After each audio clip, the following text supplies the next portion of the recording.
Donc, énergie potentielle d'un conducteur en équilibre. Donc, on peut considérer qu'un conducteur en équilibre électrostatique, comme il est formé par un ensemble de charges ponctuelles, QI. QI, 1, 2, 3, jusqu'à N. De potentiel VI. Donc, l'énergie potentielle d'un conducteur, c'est ensemble des charges surfacées QI. Donc, on a plusieurs charges au niveau de la surface et ces charges, chaque charge ponctuelle est QI. Donc l'énergie potentielle c'est 1,5 sigma QI fois V. Le 1,5 vient de ce que le potentiel VI comptait 2 fois. Le conducteur est en équilibre électrostatique, donc le potentiel est constant. Donc VI égale à une constante égale à V, quel que soit I. VI c'est une constante. Ça veut dire que je peux factoriser par V. Je peux sortir V de sigma. Donc l'énergie potentielle d'interaction d'un conducteur en équilibre électrostatique est 1,5 sigma QI fois V. Sigma QI, c'est tout simplement la somme des charges. La somme des charges, c'est la charge totale d'un conducteur. Donc l'énergie potentielle électrostatique, c'est 1,5 fois la charge fois V. 1,5 Q V. D'accord? Donc on a Q est égal à 6 fois V, donc on peut trouver l'expression que 1,5 Q V, je peux remplacer Q par 6 fois V, donc 1,5 6 fois V carré, ou je peux remplacer aussi le V par Q sur C, et je trouve 1,5 Q carré sur C. C'est l'énergie potentielle électrostatique d'un conducteur en équilibre électrostatique. Phénomène d'influence. Donc, on a un conducteur chargé. Ici, les lignes de champ et les surfaces équipotentielles. Donc, si on rapproche un autre conducteur à ce premier conducteur, on observe qu'il y a modification au niveau des lignes de champ et des surfaces équipotentielles. Donc, tout corps chargé produit un champ électrostatique qui va perturber les autres conducteurs par influence. Donc, ce conducteur perturbe l'autre conducteur par influence. Il y a perturbation mutuelle. L'un va influencer l'autre. Donc, considérons maintenant deux conducteurs C1 de charge Q1 positive et C2 initialement neutre à côté l'un de l'autre. On va démontrer ce qu'on appelle théorème des éléments correspondants. Conducteur C1 chargé positivement et l'autre conducteur C2 qui était initialement neutre. Rappelons que les lignes de champ sont perpendiculaires à la surface d'un conducteur. Alors, les lignes de champ perpendiculaires à la surface. Donc, les lignes de champ partent d'une région où la charge est positive et rentrent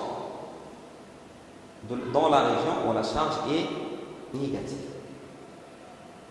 Donc, si on applique le théorème de Gauss sur un tube de champ. On va prendre ici un tube de champ. C'est surface formée par ensemble des lignes de champ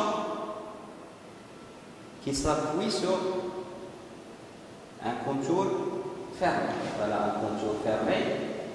Et au niveau de la surface, il y a plusieurs lignes de champ. Ça aussi, un tube de champ. Donc, on applique le théorème de Gauss sur un tube de champ qui commence sur un conducteur et finit sur un autre. Commence de C1 et finit sur le deuxième conducteur. La surface de Gauss et la surface ds telle que ds égale à ds latéral plus ds1 plus ds2.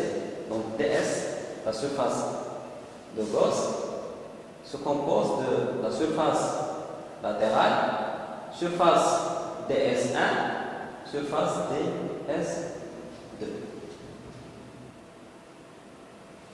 Donc calculons le flux phi du champ électrique E à travers la surface fermée S. On a le flux à travers la surface fermée égale phi1 plus phi2 plus phi3. Le flux à travers ds1 plus le flux à travers ds2 plus le flux à travers la surface latérale. D'après le théorème de Gauss, égale à sigma Q intérieur divisé par epsilon 0. Donc le flux à travers la surface ds1. Ici, au niveau de ds1 se trouve dans le conducteur à l'intérieur du conducteur C1.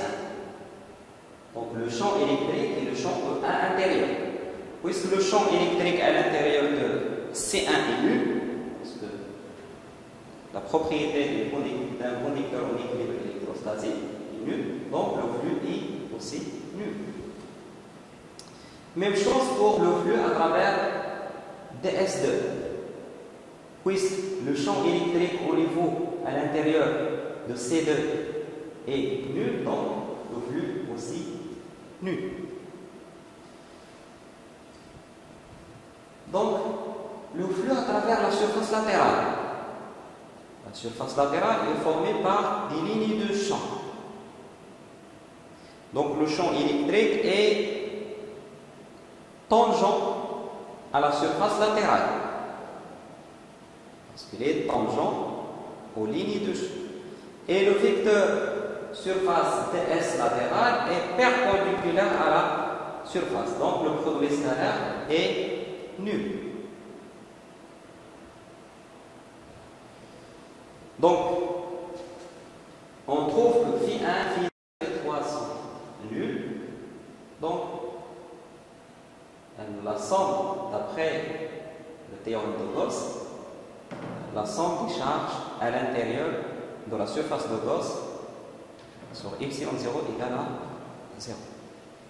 La somme des charges, ce qui donne la somme des charges, ce sont les charges qui se trouvent ici, dans la partie d'intersection de notre tube de champ avec C1 et se trouve aussi dans la partie d'intersection de notre tube de champ avec la surface de C2.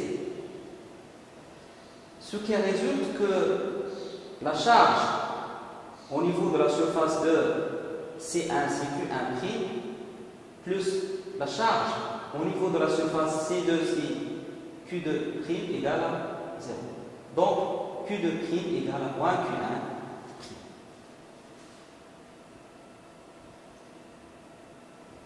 Donc, finalement, on a précédemment, le conducteur C2 était neutre.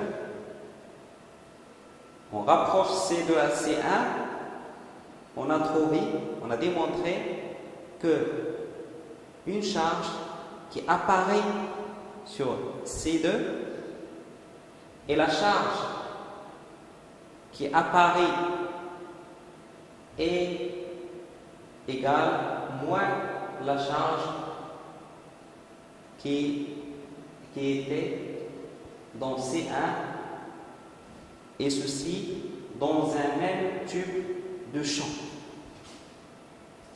Donc, conclusion, on dit que les surfaces des conducteurs à l'intérieur du tube de champ, la surface est la surface des deux conducteurs qui se trouvent à l'intérieur d'un même tube de champ, sont des éléments correspondants.